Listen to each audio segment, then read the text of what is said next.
পৃথিবীতে একজন মানুষই শুধু জানতেন যে তিনি পৃথিবীতে কতদিন বাঁচবেন, সেটা হচ্ছে সাইয়েদনা আদম আলাইহিস সালাম। ওনাকে বলে দেওয়া হয়েছিল তুমি পৃথিবীতে বাঁচবে 1000 বছর। সাইয়েদনা আদমের সামনে অনেকগুলো রুহু রাখা হলো।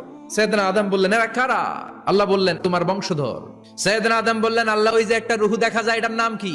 এটা তোমার ছেলে দাউদ, সে দুনিয়াতে নবী হয়ে আসবে। সাইয়েদনা আদম বললেন মাবুদ আমার ছেলে দাউদের কত বছর হায়াত আপনি দিয়েছেন? আল্লাহ বললেন মাত্র 40 বছর। সাইয়েদনা আদম বললেন মাবুদ এত ফুটফুটে সুন্দর আমার ছেলে দাউদ মাত্র 40 বছর দিলেন কেন? আল্লাহ আপনি বাড়ায় দেন, আল্লাহকে বাড়ানো যাবে না, লেখা হয়ে গেছে। সাইয়েদনা আদম বললেন আমার 1000 বছর থেকে 60 বছর আমি আমার ছেলেরে দিয়ে দিলাম। আর আদম আলাইহিস সালাম পেয়েছিলেন 1000 বছর, 60 কমে গেলে রইল কত? 940 বছর পৃথিবীতে থাকার পরে মালাকুল মাউত চলে এসেছে। এসে বলল জিইতু আন আকবাদা রূহাক, রূহ কবজ করতে আসছি। আদম আলাইহিস সালাম বললেন রূহ কবজ করতে আসছো মানে? আমি বাঁচবো তো 1000 বছর।